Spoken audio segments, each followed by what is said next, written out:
Ok, alors on va aborder un sujet qui va nous prendre du temps, mais qui est tellement important, un sujet qui est assez compliqué. En tout cas, je le vois comme ça. Mais je dirais pas compliqué, mais complexe, ce qui n'est pas pareil. Un sujet qui est assez complexe, mais un sujet qui est tellement important. Il est tellement primordial. Il est tellement central. Ce sujet, c'est la liberté. La liberté. Et donc, le titre de l'étude que l'on va faire, du message que l'on va partager, aujourd'hui, vendredi prochain et les autres jours, c'est liberté et liberté en Jésus-Christ. Liberté et liberté en Jésus-Christ. C'est vraiment un sujet central. C'est vraiment un sujet primordial.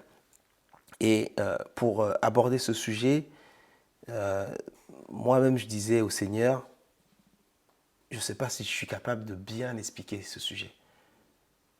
Parce que c'est tellement fondamental que je ne sais pas si je suis capable de le faire. Et il faut vraiment aborder ce sujet avec humilité. Il ne faut pas venir avec ce sujet et dire qu'on connaît tout. Il n'y a que Dieu qui peut nous montrer et nous, comment dire, nous révéler l'étendue de ce qu'est la liberté pour nous. Je lis dans Philippiens 3, chapitre 12 à 14. Je n'aborde pas encore le sujet, mais je veux vous dire dans quel état d'esprit il faut être quand on aborde ce sujet. Là, c'est Paul qui parle aux Philippiens. Il dit, ce n'est pas que j'ai déjà remporté le prix ou que j'ai déjà atteint la perfection, mais je cours pour tâcher de le saisir. Donc Paul, qui est un apôtre, qui a écrit tellement de grandes choses, qui a fait de grands miracles, qui avait une connaissance et une révélation extraordinaire de la parole de Dieu. Lui-même, il dit, ce n'est pas que j'ai remporté le prix. Donc, je n'ai pas forcément tout fait parfaitement. Je ne dis pas que moi, ce que j'ai fait, malgré les miracles que j'ai faits, malgré la connaissance que j'ai, malgré la compréhension que j'ai, moi-même, je ne dis pas de moi-même que je suis parfait, que j'ai atteint la perfection. Il dit, je cours pour tâcher de saisir le prix. Puisque moi aussi j'ai été saisi par Christ, frère, je ne pense pas l'avoir saisi. Je ne pense pas avoir atteint la connaissance parfaite de Christ. C'est ça qu'il est en train de dire. Je ne pense pas avoir tout fait parfaitement. Je ne pense pas l'avoir saisi. Mais je sais une chose, oubliant ce qui est en arrière et me portant vers ce qui est en avant, je cours vers le but pour remporter le prix de la vocation céleste de Dieu en Jésus-Christ. Quelqu'un qui est tellement élevé en sagesse, élevé en révélation, en connaissance de la parole de Dieu, comme Paul.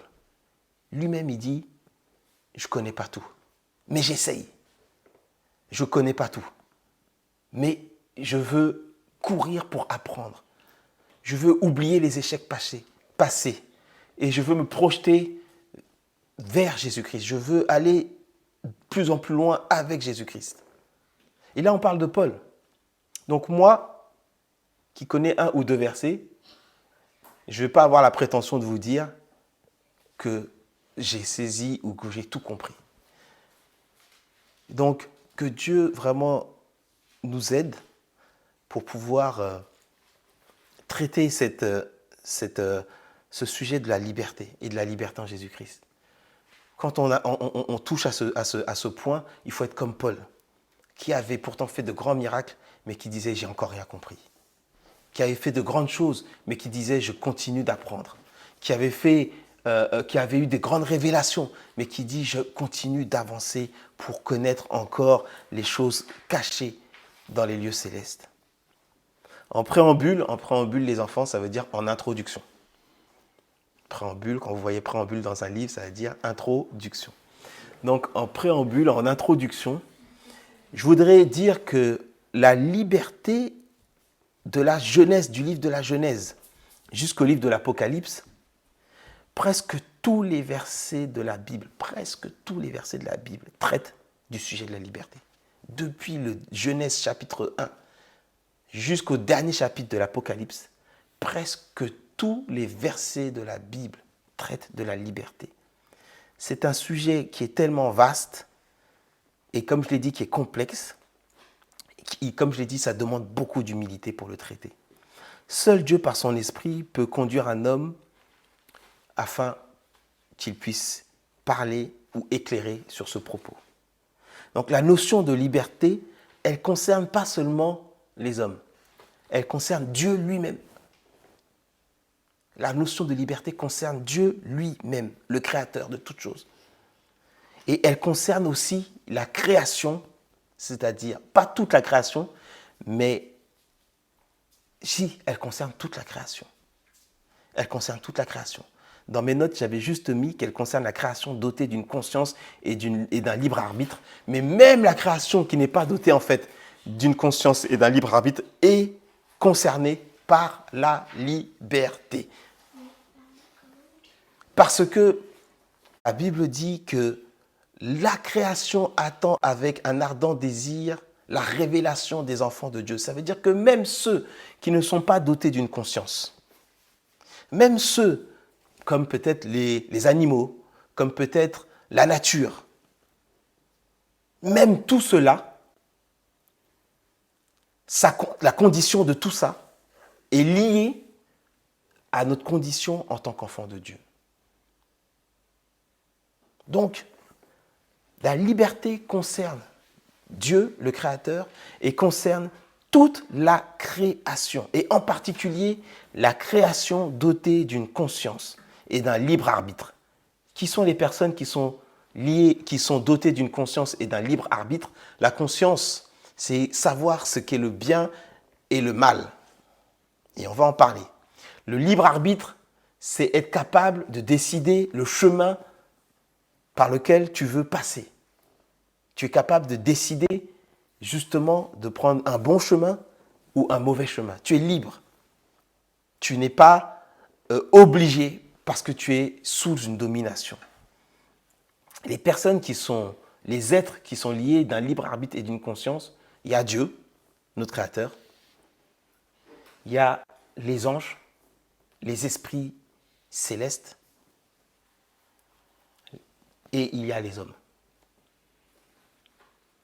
Et toute cette population est concernée par la liberté. La liberté, c'est un point fondamental dans le plan de Dieu.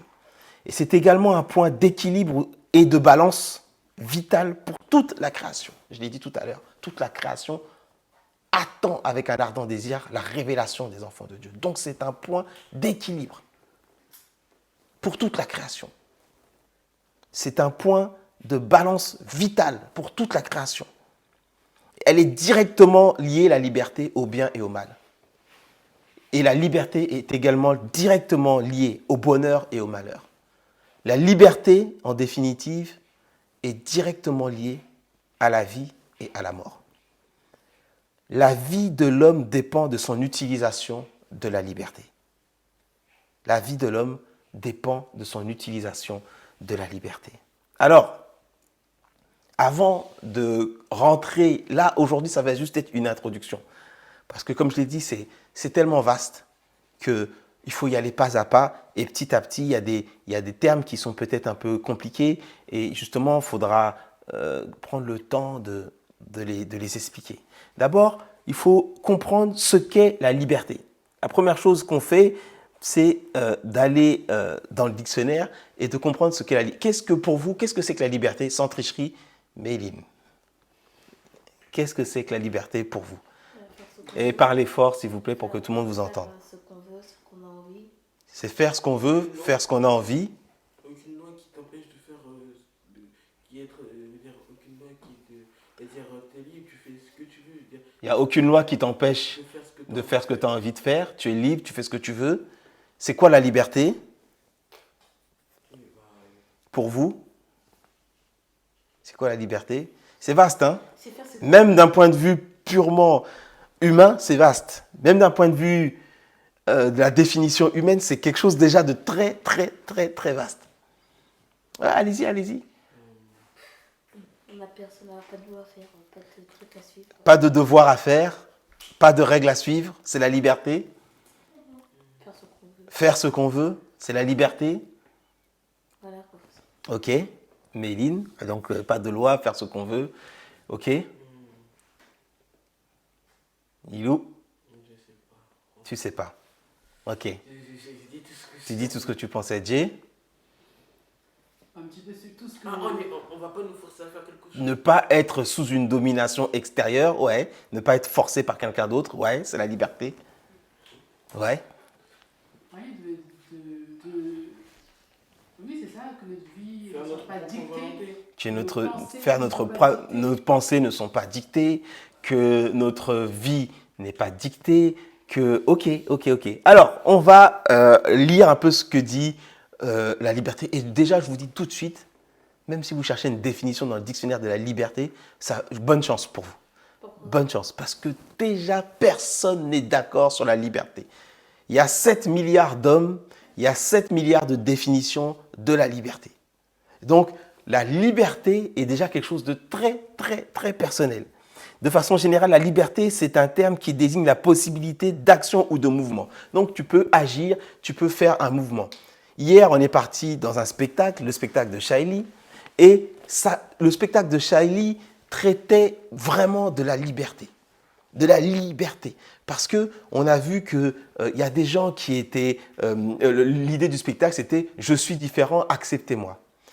Et donc, les gens différents, et on parlait notamment de l'handicap, ceux qui ne peuvent pas bouger, ceux qui ne peuvent pas voir, ceux qui ne peuvent pas parler, ceux qui ne peuvent pas entendre, ne sont pas libres.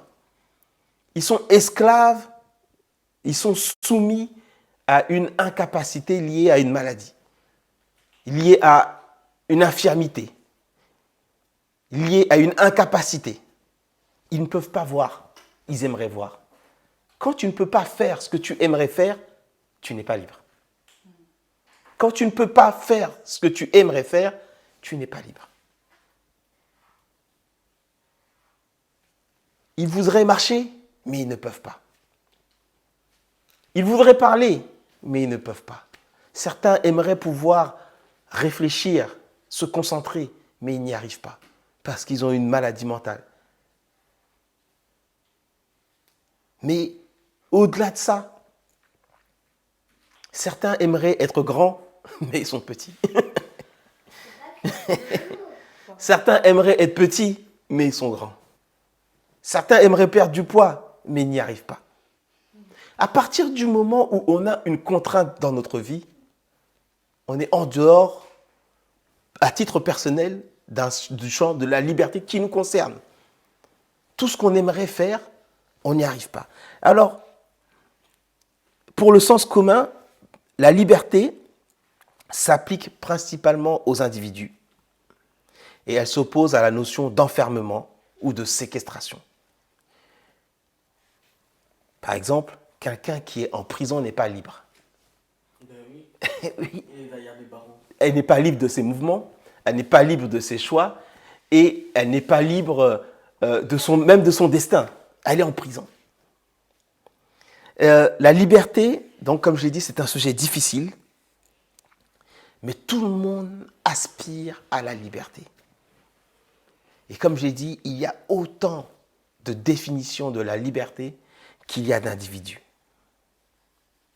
Et lorsqu'on parle de liberté, on parle de liberté, il y a différents types de liberté et il y a aussi différents degrés de liberté. On peut être plus ou moins libre.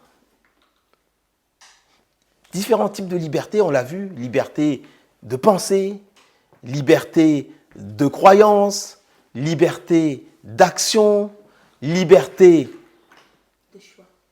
de parole, de choix. On est dans un pays qui prône la liberté. Mais est-ce qu'on peut vraiment être libre? C'est la question qu'on va traiter également.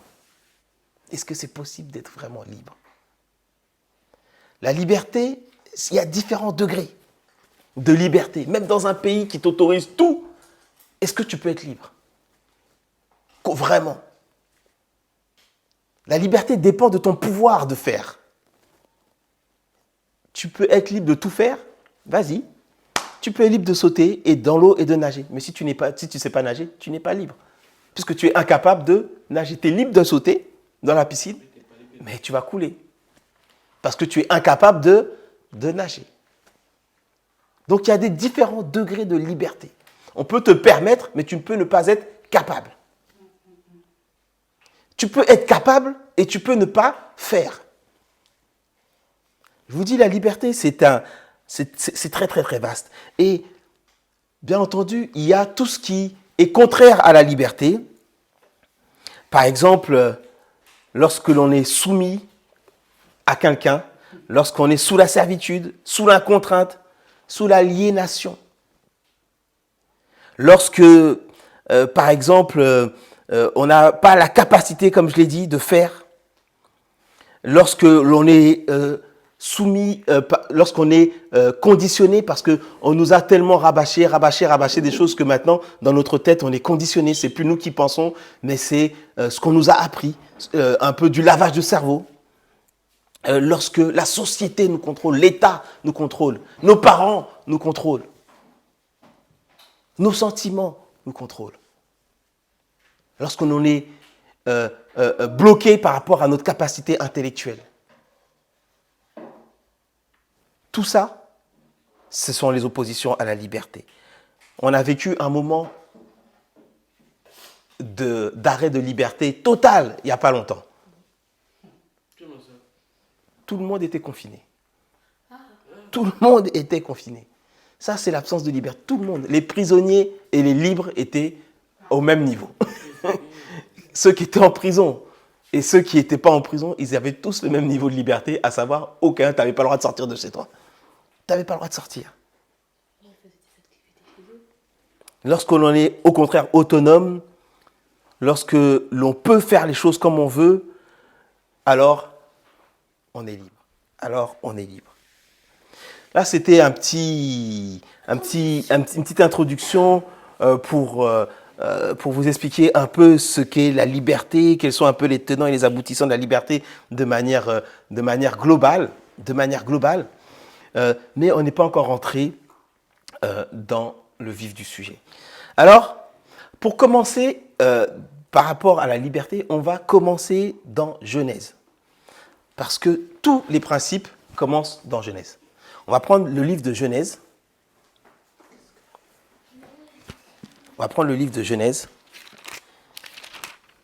Tous les principes bibliques sont dans le livre de la Genèse. Et on va commencer dans Genèse.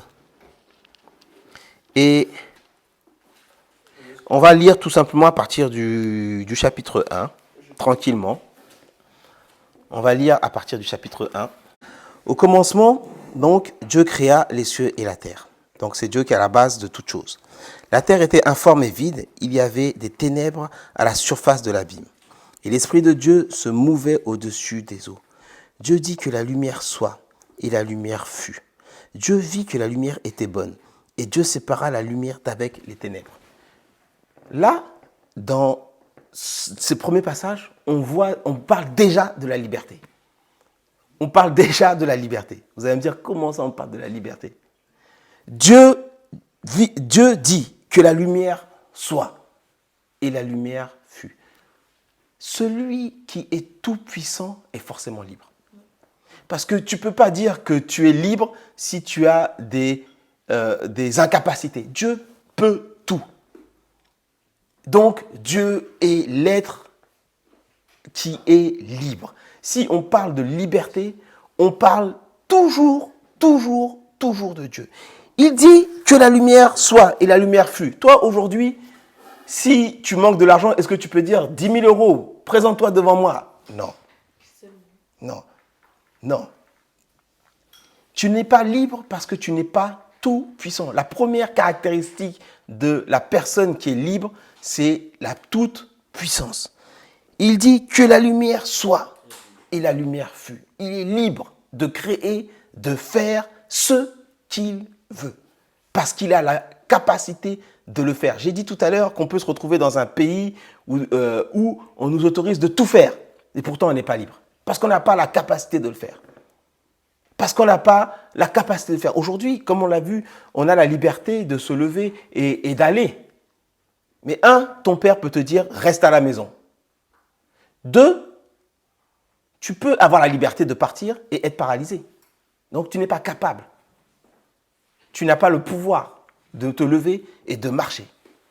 Dieu est capable de faire toutes choses. Dieu vit que la lumière était bonne. Et Dieu sépara la lumière d'avec les ténèbres. Ce deuxième verset, le verset 4, dit « Dieu vit que la lumière était bonne ». On reviendra dessus plus tard, mais ça nous parle déjà du cadre dans lequel Dieu pratique sa liberté et du coup du cadre dans lequel Dieu attend que nous pratiquions aussi notre liberté. Dieu est libre de faire tout ce qu'il veut, mais Dieu fait les choses bonnes. Il limite sa propre liberté au bien. Il vit que la lumière était bonne. Il a mis un cadre dans sa propre liberté. Il est capable de tout faire, mais ce qu'il fait, qu'est-ce qu'il fait? Il fait les choses bonnes. Ok. On continue. On voit ensuite que Dieu appela la lumière jour, qu'il appela les ténèbres nuit. On va passer le verset 5, le verset 6. On voit qu'il continue d'utiliser son pouvoir pour créer encore les animaux, pour créer les eaux, pour créer la terre, pour créer les fruits, les arbres fruitiers, pour faire apparaître le soleil, la lune. Dieu dit que les eaux, donc là on est au verset 20, il utilise encore sa puissance et donc sa liberté de création. Tu peux être un créatif, tu peux être un artiste dans l'âme, mais quand on te donne un stylo, tu ne sais rien dessiner.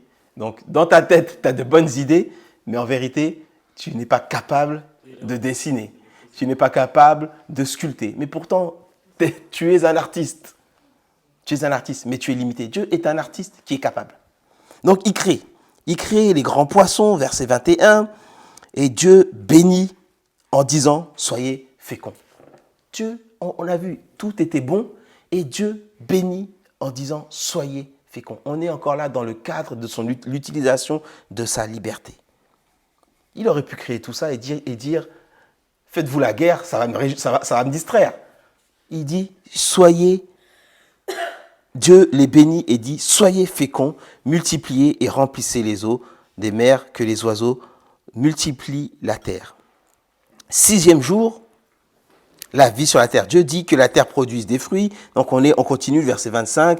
Dieu fit les animaux. 6e jour, puis Dieu dit « Faisons l'homme à notre image, selon notre ressemblance. » Genèse 1, verset 26. Là, on commence à rentrer dans... Jusque-là, on a vu la liberté de qui? On a vu la liberté de Dieu et que la liberté de Dieu était totale. La liberté de Dieu est totale. Totale. Personne ne lui a dit tu vas faire ça. Personne ne lui a dit tu vas le faire comme ça. Personne ne lui a dit tu vas le faire à ce moment-là. Il a fait comme il voulait. Elle est totale, la liberté de Dieu. Personne n'était là. À un moment donné, Dieu dit à Job, qui était là pour me conseiller lorsque j'ai créé toute la création? Personne n'était là pour le conseiller. La liberté de Dieu est totale. Et son pouvoir est total. Sa capacité à faire ce qu'il a envie de faire est totale. Mais au verset 26, il se produit quelque chose d'intéressant. Un autre personnage intervient dans la Bible. Qui est ce personnage? L'homme. Et on va comprendre, on va encore aller plus loin dans la liberté. Dieu dit, faisons l'homme à notre image et à notre ressemblance. Dieu crée un homme et il veut qu'il soit pareil que lui, qu'il soit libre comme lui, qu'il soit puissant comme lui, qu'il soit capable comme lui, à notre image et à notre ressemblance. Dieu crée un être et il veut que cette personne soit libre, mais qu'il utilise sa liberté comme lui, il utilise sa liberté. Puisqu'il dit à notre image et à notre ressemblance. Pas seulement dans sa liberté, pas seulement dans son pouvoir, mais dans sa gestion de la liberté. Il crée un homme comme lui. Il dit, faisons l'homme à notre image et à notre ressemblance. Qu'il domine, donc qu'il soit puissant. Sur le territoire que je vais lui donner, qu'il ait la pleine puissance. Dieu domine sur tout l'univers, il est partout, mais pour l'homme, Dieu a donné un territoire particulier et il dit sur ce territoire qu'il domine sur tout, sur les poissons de la mer, sur les oiseaux du ciel, sur le bétail, sur toute la terre et sur tous les reptiles qui rampent sur la terre. Dieu crée un homme et lui donne un pouvoir total sur toute la terre. Et donc une liberté totale sur toute la terre. Dieu créa l'homme à son image, comme lui, libre, puissant, et il veut qu'il soit comme lui, bon. Il créa l'homme et la femme. Dieu les bénit et Dieu leur dit, soyez féconds, donc ayez la capacité de vous reproduire, ayez la capacité de vous multiplier, remplissez la terre, assujettissez-la et dominez-la. Ça veut dire que on se rend compte qu'il y a un autre point. Jusque-là, on ne parle que de liberté, mais déjà au verset 28, la notion d'esclave et de domination arrive. Si quelqu'un domine, c'est qu'il y a des gens qui sont dominés. Si quelqu'un assujettit, c'est qu'il y a des gens qui sont assujettis. Il dit, remplissez la terre, assujettissez-la. Donc, il y a un dominant et il y a des dominés. Il y a des libres et il y a déjà dans le jardin d'Éden, il y a déjà des gens qui sont, on ne va pas dire esclaves, mais qui sont sous la domination d'autres personnes. Assujettissez-la et dominez sur le ciel. C'est-à-dire que déjà dans le jardin d'Éden, il y a des dominés et des dominants. L'homme est le dominant et toute la création est dominée. C'est pour ça que j'ai dit que la liberté concerne toute la création, même ceux qui n'ont pas la conscience de la présence de Dieu. Toute la création est concernée par la liberté. Parce que là, on le voit, dominer sur les poissons. Les poissons ne sont pas libres. En tout cas, ils ont une liberté liée à la volonté de l'homme. C'est l'homme qui va déterminer à quel point le poisson doit être libre. C'est l'homme qui va déterminer, dans le jardin d'Éden, à quel point les animaux vont être libres. Toute la création est sous la domination de l'homme. Dominer sur les poissons de la mer, sur les oiseaux du ciel et sur tout animal qui se meut sur la terre. L'homme est libre. L'homme est libre. Mais, l'homme est libre, mais. L'homme est libre, mais. Alors que les animaux sont totalement sous la domination de l'homme, Dieu veut enseigner à l'homme que la liberté, c'est également une grande responsabilité. Et que la liberté est directement liée à la vie. La vie, c'est Dieu. On le voit dans Jean chapitre 1. Mais, si nous ne sommes pas dans la vie, si nous ne sommes pas avec Dieu, nous ne sommes pas dans la vie. Et Dieu veut faire comprendre cette vérité fondamentale à l'homme alors qu'il lui a donné toute la puissance et toute la liberté. Où est-ce qu'on voit ça ? Chapitre 29, Dieu dit, « Voici, je vous donne toute herbe portant de la semence et qui est à la surface de toute la terre, et tout arbre ayant en lui le fruit du fruit d'arbre et portant de la semence. Ce sera votre nourriture. Et à tout animal, donc il y a une liberté totale. Vous mangez ce que vous voulez. Et même les animaux ont une certaine liberté. On va le voir au chapitre 30. Et à tout animal de la terre, et à tout oiseau du ciel, et à tout ce qui se meut sur la terre, ayant en soi un souffle de vie, je donne toute herbe verte pour nourriture. Donc, les animaux ont une liberté. Ils ont aussi une domination. Ils dominent sur l'herbe. Ils mangent l'herbe. Les animaux aussi ont une liberté. Bien qu'ils soient dominés par l'homme, Dieu est en train de déterminer le degré de liberté de chacun. Pour l'homme, tu es totalement libre. Mais tu mangeras tout arbre du fruit du jardin. Et verset 31, Dieu vit que tout ce qu'il avait fait, et voici, cela était très bon. On voit encore la liberté de Dieu. Dieu fait tout ce qu'il veut dans le cadre de ce qui est très bon. Lui-même détermine ce cadre dans sa liberté, dans ce qui est très bon. Chapitre 2, verset 7. Encore pour parler de la liberté de l'homme. La liberté, j'ai dit, était liée à la vie et à la mort. On verra plus tard, plus en détail, que la mort, c'est l'état ultime de l'esclavage. Quand tu es mort, forcément, tu n'es pas libre.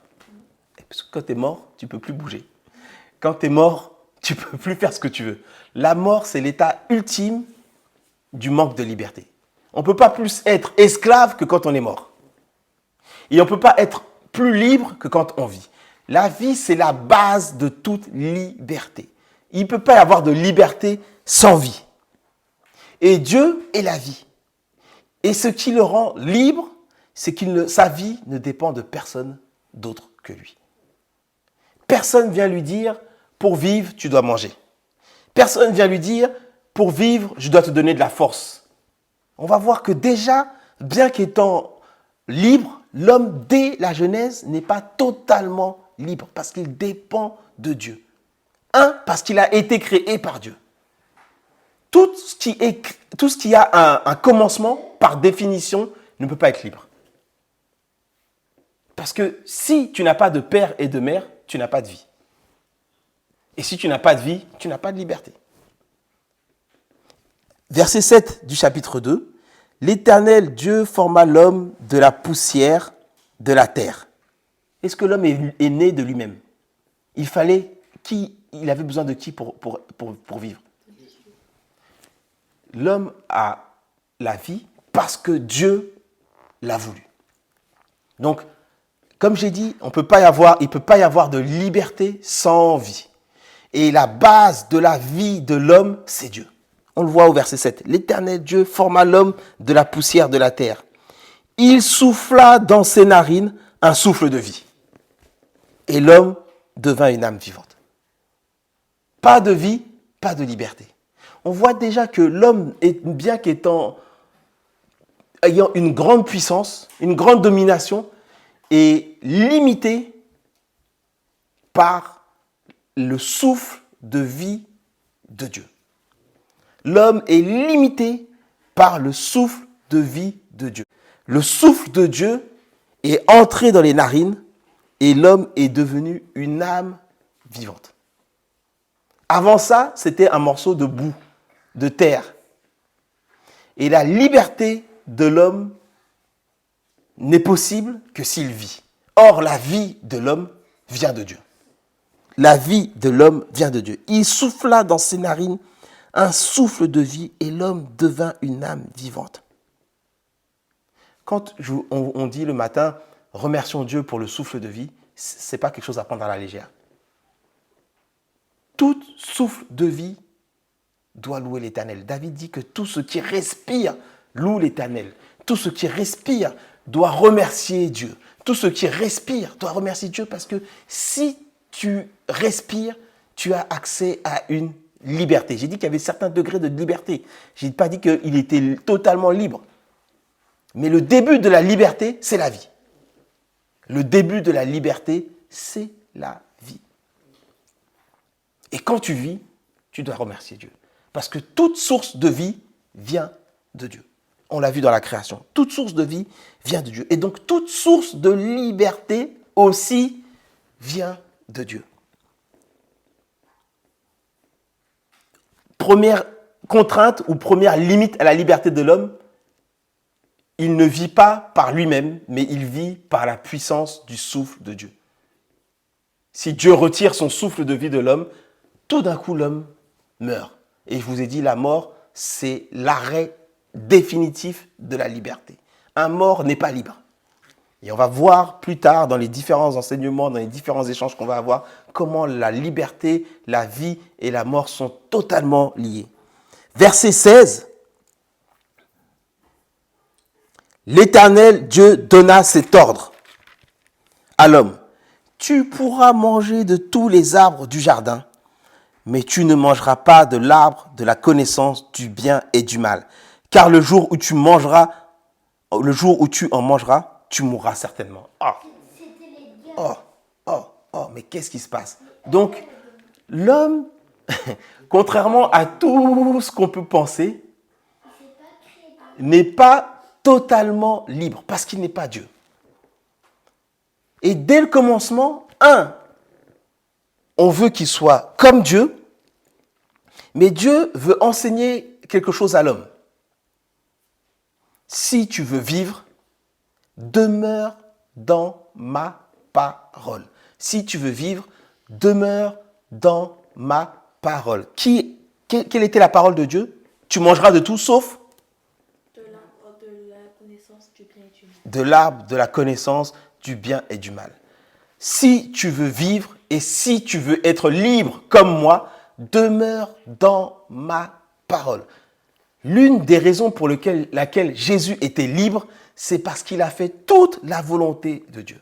Il est resté fidèle à la volonté de Dieu. Il est demeuré dans la parole de Dieu. Si tu veux être libre, tu dois demeurer dans la parole de Dieu. Parce que si tu ne demeures pas dans la parole de Dieu, tout d'un coup, tu mourras certainement. Et on a dit la mort, c'est la fin de la liberté. Tu mourras certainement. On est juste dans l'introduction. Aujourd'hui, c'est juste l'enseignement de l'introduction à la liberté. Je vous ai dit, on va prendre vraiment le temps d'aller petit à petit. Vendredi, par exemple, on aura plus le temps pour des échanges. Aujourd'hui, c'est vraiment l'introduction à la liberté. Si tu manges de ce fruit, autrement dit, si tu sors de ce commandement, autrement dit, si tu sors de ma parole, autrement dit, si tu sors de ma présence, tu perdras ta liberté. Tu perdras ta vie. Dieu dit, tu ne mangeras pas de l'arbre de la connaissance du bien et du mal. Dieu veut faire comprendre à l'homme un élément important de sa liberté. L'homme est en apprentissage. Il vient d'être créé. Je ne sais pas, ça fait combien de temps qu'il est créé, mais il vient d'être créé. Et l'homme est en train d'apprendre, Dieu veut apprendre à l'homme que la liberté s'exerce dans un cadre. La liberté s'exerce dans un cadre. Dieu lui-même se soumet à ce cadre, volontairement. Alors il faut que l'homme s'y soumette. Le cadre, c'est le bien. Et Dieu veut enseigner à l'homme à rester dans ce cadre. Et pour ça, il met une limite à son pouvoir. Tu peux faire ce que tu veux, sauf ça. Je dois t'enseigner quelque chose. Jamais il a été dit qu'un jour, éventuellement, Dieu aurait levé cette interdiction pour que l'homme puisse manger de ce fruit. Mais à ce moment-là, Dieu veut enseigner quelque chose à l'homme. Tu dépends de moi. Donc, si tu veux garder ta vie et ta liberté, reste dans ma parole, dans ma présence. Et sois donc soumis à moi. Parce que toi, en tant qu'homme, tu ne sais pas ce qui est bien pour toi, encore. Tu as besoin d'être avec moi pour être comme moi, à ma ressemblance et à mon image. Tant que tu es dans ma présence, tu es à ma ressemblance et à mon image. Et donc, moi, je suis libre et toi, tu es libre, si tu es avec moi. Mais le jour où tu sors de ma parole, tu mourras certainement. Donc, on voit la création, on voit Dieu, On voit la création, on voit l'homme qui est créé. Et l'homme qui est créé est libre et puissant, mais,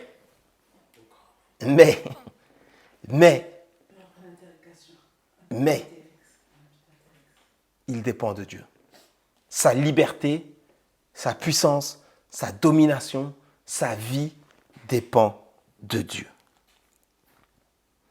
Verset chapitre 3. On continue, je vous dis, tous les principes bibliques se trouvent dans la Genèse. Et très souvent se trouvent dans les premiers versets même de la Genèse. Dans les premiers chapitres de la Genèse. Quel que soit le principe biblique que vous cherchez dans le Nouveau Testament, vous allez le trouver d'abord dans la Genèse. Chapitre 3. Le serpent était le plus rusé de tous les animaux. Alors, on a vu la liberté totale de Dieu. On a vu la liberté et la puissance relativement élevée des hommes. Relativement, c'est-à-dire elle est élevée, mais pas totale. Elle est dépendante de Dieu. Et on a même vu que dès la Genèse, il y avait des dominants et des dominés. Il y a des gens qui règnent et il y a des gens qui sont soumis à la liberté des autres. L'homme dépend de Dieu, mais la création, les animaux dépendent des hommes.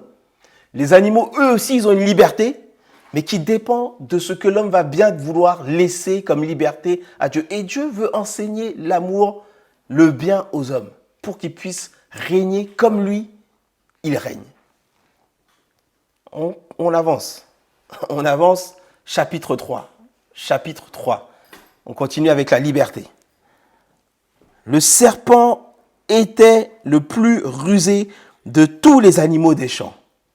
Le serpent était le plus rusé de tous les animaux des champs que l'Éternel avait fait. Il dit à la femme, Dieu a-t-il réellement dit, vous ne mangerez pas de tous les arbres du jardin? La femme répondit au serpent, nous mangeons du fruit des arbres du jardin. Mais quant au fruit de l'arbre qui est au milieu du jardin, Dieu a dit, vous n'en mangerez point et vous n'y toucherez point, de peur que vous ne mouriez. Alors le serpent dit à la femme, vous ne mourrez pas. Si, vous mourrez. Alors le serpent dit à la femme, vous ne mourrez pas. Mais Dieu sait que le jour où vous mangerez, vos yeux s'ouvriront et que vous serez comme Dieu, connaissant le bien et le mal. La femme vit que l'arbre était bon à manger et agréable à la vue et qu'il était précieux pour ouvrir l'intelligence. Elle prit son fruit et en mangea. Elle en donna aussi à son mari qui était auprès d'elle et il en mangea. Ah! Et c'est pas très bien. Lorsque une circonstance, un événement, une personne, un esprit, une autorité, une domination vient dire, t'amener à faire, à penser quelque chose qui est en contradiction avec la parole de Dieu, d'office, tu t'exposes à sortir de ta liberté. Et on va voir comment ça va vite dégénérer à partir de ce moment-là. Parce que la vraie liberté, et on le verra plus tard, conduit toujours à la vie. Toute contrefaçon de la liberté conduit toujours à la mort. Toujours. Contrefaçon, qu'est-ce que c'est une contrefaçon, les enfants? C'est faire. C'est que. Une contrefaçon, c'est quoi? Vous ne savez pas? Si. Enfin, je sais, mais je sais pas comment expliquer ce problème. Ah, une contrefaçon, c'est quand tu fais je ne vais pas utiliser une imitation, mais qui n'est pas la vérité. Par exemple, quand j'étais petit, j'avais des Jordache. Vous connaissez la marque Jordan? La marque des baskets Jordan? Eh bien, moi, j'avais des Jordache. Ça ressemblait aux Jordan, mais ce n'était pas des Jordan. Moi, j'avais Des Nika. Des Nika. Donc, ils ont tout fait comme Jordan, mais ça s'appelait Jordache. Donc ça, c'était pour les pauvres. ceux qui n'avaient pas d'argent. Donc, ça ressemblait au Jordan, mais quand tu marchais 2 jours avec, la semelle partait. Et tu voyais que c'était une imitation, que c'était pas le vrai Jordan. Tu vois, c'était fait par nos frères chinois, que Dieu les bénisse. Et donc, quand tu marchais avec, non, c'était pas vrai. Ou alors, tu avais le Rock Cola. Je sais pas ceux qui ont connu le Rock Cola. Pour le Coca-Cola. C'était comme le Coca-Cola. Ça ressemblait au Coca-Cola, mais quand tu buvais ça, ta bouche, ton estomac, tout était en galère. T'étais en galère. Et ça ressemblait au Coca-Cola. Il y avait des bulles. Nous, ce qu'on cherchait, c'était les bulles. Mais quand tu buvais ça, c'est des imitations. C'est des contrefaçons. C'est encore ça? Tout peut être contrefait. Tout peut être contrefait. Et lorsque on a une contrefaçon de la parole de Dieu, ça mène toujours à la mort. Ça mène toujours à la mort. Toujours à la mort. Et on voit plusieurs choses intéressantes dans ce chapitre 3, versets 1 à 6. 1, quand Dieu crée l'homme, il veut le créer à son image et à sa ressemblance. Dieu est libre. Dieu est libre. Dieu est puissant. Dieu est bon. Il veut que l'homme soit libre. Il veut que l'homme soit puissant. Il veut que l'homme soit bon. Il veut qu'il soit libre. La chose que le serpent veut, c'est dominer sur l'homme. Quand Dieu a donné la domination à toute la création. Or, le serpent faisait partie de la création. Même les esprits, les anges, font partie de la création. Et Dieu a donné à l'homme de dominer sur toute la création. Et la création vient voir l'homme pour demander, pour influencer l'homme. Toute personne qui est influencée n'est plus libre. À partir du moment où même si tu as l'impression que tu fais quelque chose de ton plein gré, mais que ça a été fait parce que quelqu'un t'a influencé, vas-y, prends la cigarette, fume. Hein, toi, à la base, tu n'étais pas chaud. Oh, mais t'es qu'un poltron, t'es pas cap. Vas-y, prends l'alcool, bois. T'es pas cap. Toi, à la base, tu étais sûr de toi. Tu savais que c'était pas bien. Et tu ne voulais pas prendre cette cigarette ou cet alcool. Mais la personne a été persuasive. Elle a touché quelque chose dans ton cœur. Tu t'es dit, je vais lui montrer. Tu penses que tu es libre en prenant la cigarette. Tu penses que tu es libre en prenant le verre d'alcool. Tu penses que tu es libre. Mais en vérité, la personne, par ses paroles, a pu manipuler ton esprit, a pu manipuler ta volonté pour t'emmener à faire ce qu'il aimerait que tu fasses. Et même si tu ne te rends pas compte, tu es déjà sous la domination d'une autre personne. C'est exactement ce que le serpent il a fait avec Adam et Ève. Il ne les a pas forcés. On peut dire, mais non, ils étaient libres. Il ne les a pas forcés. Il n'a pas pris leur tête, il n'a pas pris leurs mains pour aller mange.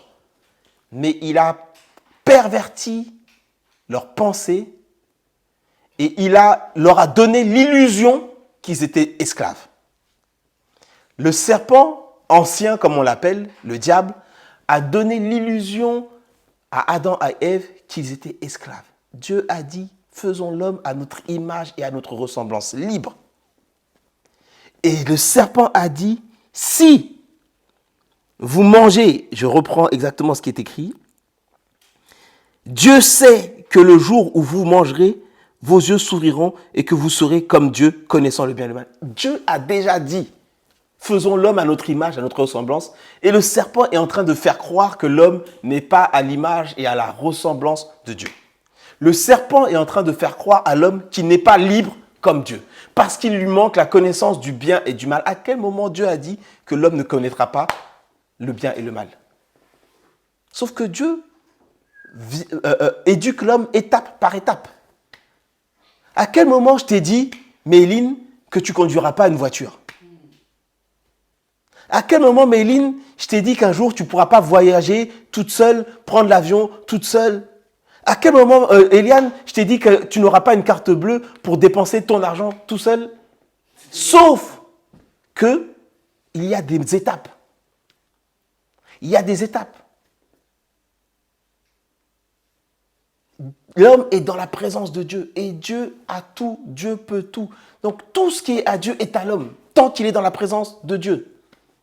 Et le serpent ancien vient dire à l'homme, il te manque. Tu n'as pas tout.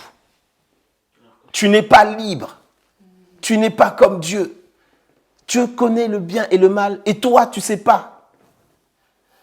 Et toi tu ne sais pas. Quand Dieu a dit faisons l'homme à notre image et à notre ressemblance, plus que ça, il dit qu'il domine. Qu'il domine sur toute la création. Multipliez-vous, dominez, assujettissez. L'homme était libre. Mais Dieu était en train de l'enseigner. Je ne peux pas te donner une voiture aujourd'hui, Méline. Parce que si je te donne une voiture aujourd'hui, tu vas faire un accident. Je ne peux pas te laisser prendre l'avion tout seul aujourd'hui. Parce que tu risques de te perdre, tu risques d'être kidnappé, tu risques de te blesser. Il y a des choses que tu ne peux pas faire aujourd'hui. Est-ce que ça veut dire que demain tu ne le feras pas? Non. Le serpent est venu, il a perverti l'esprit de l'homme parce que l'homme a écouté la voix du serpent. L'homme a écouté la voix. La liberté est intimement liée à notre écoute. Selon que tu écouteras la parole de Dieu ou une autre parole, tu auras une liberté ou une autre. Parce que, ne nous y trompons pas, le serpent ancien a offert une liberté aux hommes. Le diable a offert une liberté aux hommes. Mais une fausse liberté. Et on va le voir. Parce que la liberté que le diable offre mène toujours à la mort. Donc, il y a plusieurs types de liberté. Mais il y a de la vraie liberté qui mène à la vie.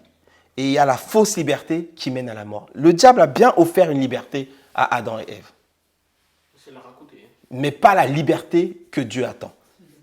Pas la liberté que Dieu veut pour nous. Et d'ailleurs, cette liberté qu'il a offert, qu'il a proposée à l'homme, Adam et Ève, il a proposé cette même liberté à Jésus dans Matthieu chapitre 4. Dans le désert. Il a proposé cette même liberté. Toutes les libertés et toutes les possibilités que vous allez avoir dans votre vie, ce n'est pas toutes ces libertés qu'il faut accepter. Il n'est pas bon pour l'homme d'accepter toutes les libertés et toutes les opportunités et toutes les possibilités que le monde nous propose. Parce que certaines mènent à la vie parce qu'elles viennent de Dieu et d'autres mènent à la mort parce qu'elles ne viennent pas de Dieu. Le diable a proposé des libertés, des possibilités à Jésus-Christ. Il les a toutes refusées. Il les a toutes refusées. Pourtant, ça lui donnait une liberté. Il dit, tout cela m'a été donné. Et si tu te prosternes, je te donnerai tout. Est-ce que si on te donne toutes les richesses du monde, il n'y a pas une certaine liberté? Si aujourd'hui tu es milliardaire, tu n'as pas une certaine liberté? Bien sûr, tu as la liberté de te lever à midi parce que tu n'as plus besoin de travailler. Tu as la liberté d'aller prendre un avion et d'aller en vacances quand tu veux. Tu as la liberté d'acheter toutes les voitures de luxe que tu veux. Tu as la liberté, même si tu as de l'argent, d'ouvrir une église. Pourquoi pas? Tu peux même financer des bonnes œuvres caritatives. Tu as la liberté de faire ce que tu veux. L'argent te donne une certaine liberté. Mais pourtant, Jésus dit, vous ne pouvez pas servir Dieu et l'argent. Pourtant, l'argent donne une liberté. Et le diable donne aussi des libertés. Le diable aussi donne des libertés. On va finir pour voir que la liberté que le diable a offert, et là c'était vraiment l'introduction, la liberté que le diable a offert à l'homme et que l'homme a accepté. Parce que jusque-là, le diable n'a fait que offrir. Et il a fait que manipuler. Il a fait que manipuler. Manipuler pour que l'homme puisse croire que ce qu'il offrait était meilleur que ce que Dieu offrait. La femme vit que l'arbre était bon à manger et agréable à la vue. Après que le diable ait parlé. Ce n'est pas avant. L'arbre était là depuis longtemps. L'arbre était là depuis longtemps. Mais c'est après la parole du diable que ses yeux s'ouvrirent. C'est après la parole de ton ami qui t'a dit, te laisse pas faire, que ton orgueil s'est ouvert. Que tu t'es dit, moi, on ne me parle pas comme ça. Parce que ton ami t'a dit, ah, tu vas te laisser faire? C'est comme ça que ta femme te parle, devant tout le monde? Prends autorité. Fais-lui montrer que c'est toi qui portes la culotte. C'est après ces paroles que le mari se lève, qui va gifler sa femme, qui va brutaliser sa femme. C'est après ces paroles-là. Ah bon? Ton père ne te permet pas de sortir quand tu veux? Mais t'es plus une enfant, hein? T'es plus une enfant, hein? C'est après ces paroles-là. Ah bon? Et là, la nuit, le soir, quelqu'un commence à marcher dans le noir, veut ouvrir la porte. Merci Seigneur, cette porte fait beaucoup de bruit quand on l'ouvre et quand on la ferme. Il veut ouvrir la porte et veut sortir. Je vous dis déjà, vous ne pourrez jamais sortir sans qu'on le sache. C'est très bien que cette porte-là grince. C'est très très bien.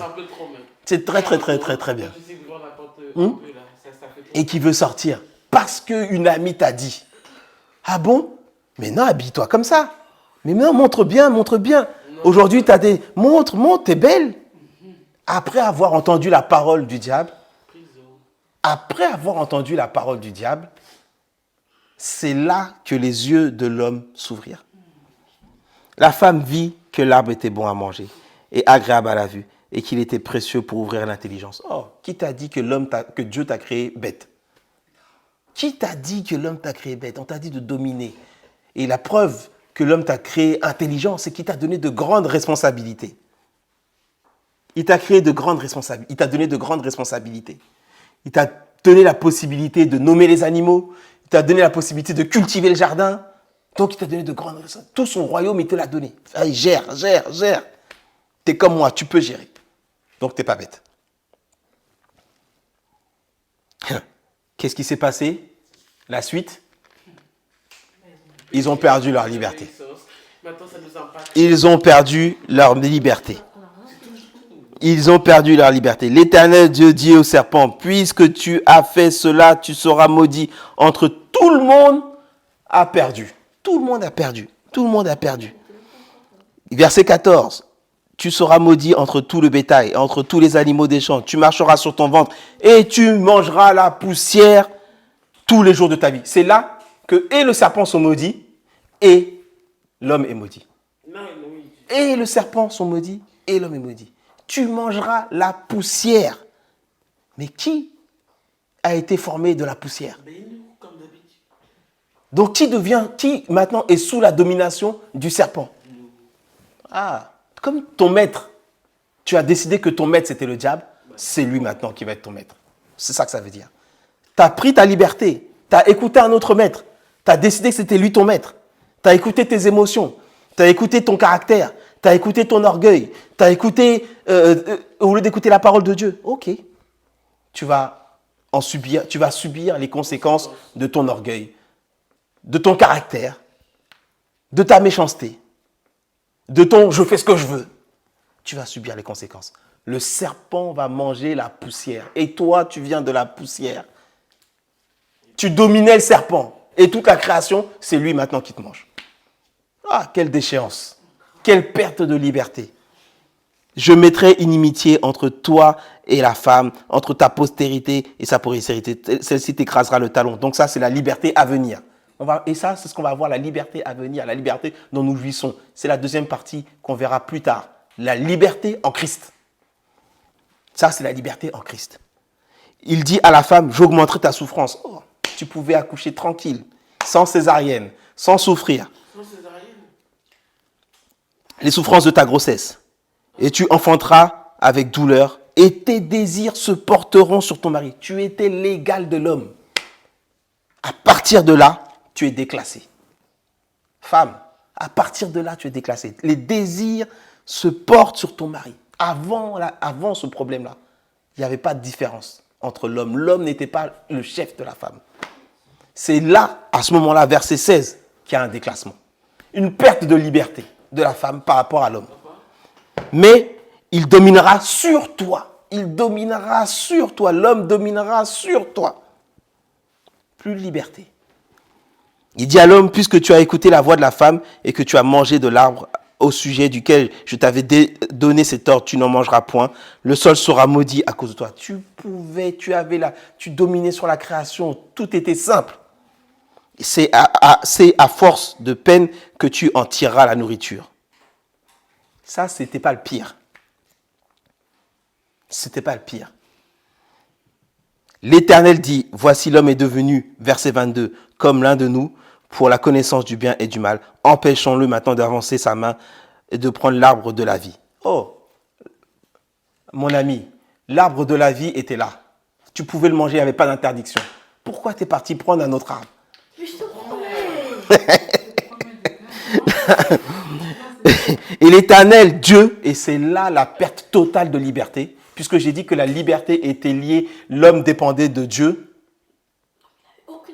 et que l'homme, la vie, la liberté est liée à la vie, et la vie c'était Dieu. L'Éternel Dieu chassa du jardin d'Éden pour qu'il cultive la terre d'où il avait été pris.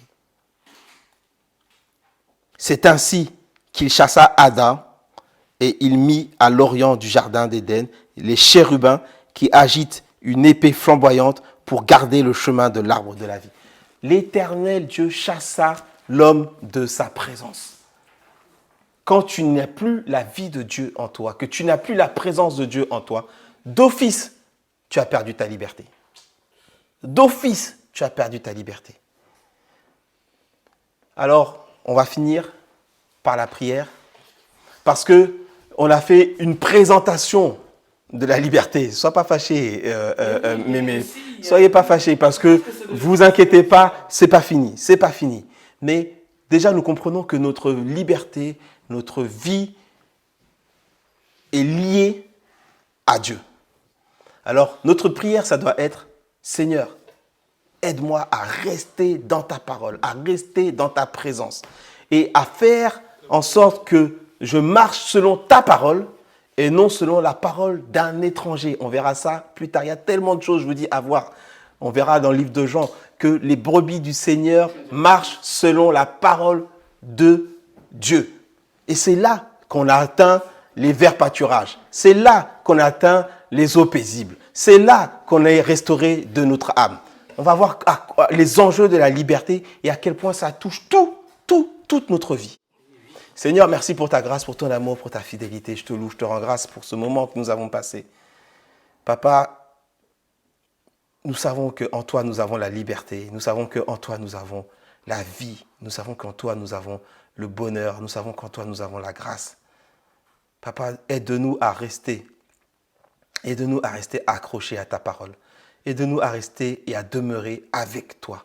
Aide-nous à rester et à demeurer dans ta présence. Que ton nom soit glorifié, Père éternel. Papa, nous voulons marcher en pleine liberté. Nous voulons être à ta ressemblance et à ton image. Nous savons que par Jésus-Christ qui est en nous, ce n'est plus nous qui vivons, mais ce Christ qui vit en nous. Or, toute la puissance, la possibilité, la grâce de Dieu est en Jésus-Christ. Et s'il est en nous, tu es en nous. Et si tu es libre, nous sommes libres en Jésus-Christ. Papa, merci pour cette introduction sur la liberté et la liberté en Christ. Donne à chacun d'entre nous la sagesse, la compréhension, la volonté de marcher avec toi.